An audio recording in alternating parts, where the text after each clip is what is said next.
political judgment. Jai Bhim. Thank you. Thank you.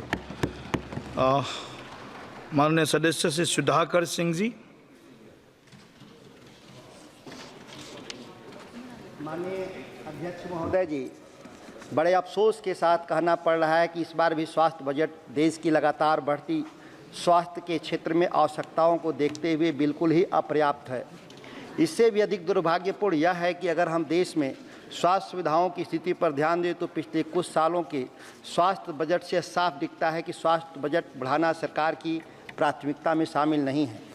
हम यह सब देखा है कि कोविड के समय पूरा देश किस प्रकार असहाय हो गया था। पूरे स्वास्थ्य संरचना ने कोविड की भयावहता के सामने मानो आत्मसमर्पण ही कर दिया है और नतीजतन सबसे ज़्यादा भारत में ही कोविड से लोगों ने अपने प्राण गंवाए। अफसोसजनक है कि भयंकर कोविड भी हमें जगा नहीं पाया। हम ऐसे बजट से मानो आईसीयू में पड़े एक कैंसर के मरीज का इलाज पैरासीटामोल से करने की कोशिश कर रहे हैं। अगर विश्व की सबसे बड़ी जनसंख्या वाले देश में, जिसकी आधी से अधिक आबादी गरीबी रेखा के नीचे रहती है, में उत्कृष्ट और तकनीकी रूप से आधुनिक उन्नत स्वास्थ्य सुविधाएं नहीं होंगी तो हम कभी भी अपनी डेमोग्राफिक डिविडेंड का लाभ नहीं उठा पाएंगे और लगातार वैश्विक स्तर पर पिछड़ते चले जाएंगे। विश्व की सबसे बड़ी अधिक आबादी वाला देश अगर अपने बजट का केवल 2% और जीडीपी का 0.28% स्वास्थ्य पर खर्च करेगा तो वैश्विक स्तर पर मजबूत उपस्थिति कैसे दर्ज करेगा।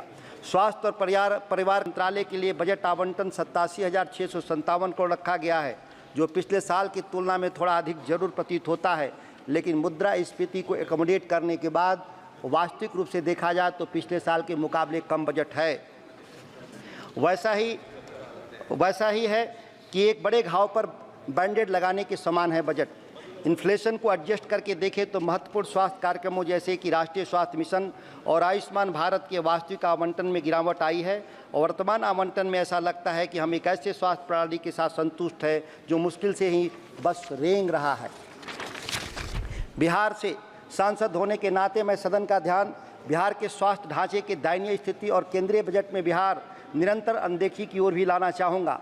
बिहार देश की सबसे गरीब और घनी आबादी वाला प्रमुख राज्य है। केंद्रीय स्वास्थ्य मंत्री जी जेपी नड्डा जी का बिहार से लंबा और पुराना नाता रहा। इसे देखते हुए मुझे इस बात का विशेषकर आशा था कि बिहार के स्वास्थ्य व्यवस्था को सुधारने और इसके लिए केंद्र से बिहार को मिलने वाले अनुदान पर विशेष ध्यान दिया जाएगा, पर इस बार भी बिहार को निराशा ही हाथ लगा। बिहार जैसे घनी और गरीब आबादी वाले राज्य में केवल एक एम्स का होना असंवेदनशील अनदेखी ही की कहानी ही कहता है। दरभंगा एम्स अब जिस ढर्रे पे चला है, यह कब बनकर तैयार होगा यह कोई नहीं बता सकता। बिहार को पटना और दरभंगा एम्स के अलावा कम से कम 3 और एम्स की ज़रूरत है, अन्यथा बिहार के लोग दिल्ली एम्स के चक्कर काटने को शापित रहेंगे। प्रतिवर्ष 4 लाख लोग अकेले दिल्ली बिहार एम्स में अपनी चिकित्सा हेतु आते हैं, जबकि अन्य अस्पतालों में इलाज के लिए आए हुए रोगियों का आंकड़ा मैं प्रस्तुत नहीं कर पा रहा हूं। बिहार में देश में सबसे कम डॉक्टर रोगी अनुपात है। यह असंतुलन को दूर करने का समय आ गया है। जिला अस्पताल में कहीं भी बेहोशी के डॉक्टर नहीं होने से छोटे छोटे ऑपरेशन के लिए भी लोगों को पटना जाना। स्वास्थ्य केंद्र मूलभूत सुविधाओं और पर्याप्त संख्या में कर्मियों की कमी की कहानी कहते हैं तो वहीं सुपर स्पेशलिस्ट स्वास्थ्य सुविधाएं भी नदारत हैं। नवजात शिशु या छोटे बच्चों के हृदय में अगर दुर्भाग्यवश छिद्र मिल जाए तो उनके परिजन दिल्ली या बेंगलुरु का चक्कर काटते रह जाते हैं। हृदय या गुर्दे के रोगों के इलाज के लिए जुड़ी सुविधाएं भी लगभग नदारत है। कोविड जैसे किसी भी संक्रमण से निपटने के लिए बिहार का पूरा स्वास्थ्य व्यवस्था पूरी तरह से असमर्थ है। महिलाओं के स्वास्थ्य संबंधी सुविधाओं और उपचार की व्यवस्था भी भयावह स्थिति में है। एनीमिया बिहार में महिलाओं के बीच एक गंभीर समस्या बनी हुई है। एक तत्पर और सतत एनीमिया स्क्रीनिंग कार्यक्रम अत्यावश्यक है। शिशु मृत्यु दर, मातृ शिशु मृत्यु दर, जच्चा बच्चा में पाए जाने वाले कुपोषण के मामले में बिहार में भी चिंताजनक स्थिति में है। ग्रामीण क्षेत्रों में चिकित्सक अपनी सेवाएं देना नहीं चाहते। यह स्थिति हमारे ग्रामीण स्वास्थ्य ढांचे को कमजोर करती है और ग्रामीण जनसंख्या को चिकित्सा सेवाओं के लिए शहर भागना पड़ता। बिहार में सभी पटना की ओर भागते हैं। इस समस्या के समाधान के लिए सरकार यह अनिवार्य करे कि सभी चिकित्सा संस्थान तक अपनी पढ़ाई पूरी करने के बाद ग्रामीण क्षेत्रों में कुछ वर्षों तक सेवा देंगे, तभी जाकर ग्रामीण क्षेत्रों में स्वास्थ्य सुविधाओं में सुधार की आशा की जा सकती है। इसके लिए अगर जरूरत पड़े तो संसद से कानून बनाने की भी आवश्यकता है। बिहार में चिकित्सकों और विशेषज्ञों की कमी 2005 से 2022 के बीच 46% से बढ़कर 79% हो गया। इस पर भी केंद्र सरकार को ध्यान देना होगा। बिहार का स्वास्थ्य संरचना भारी संकट में है। प्रति लाख लोगों पर अस्पताल के बिस्तरों की संख्या बिहार में देश में सबसे कम केवल 6 हैं। बजट में महत्वपूर्ण पहलुओं पर भी ध्यान नहीं गया।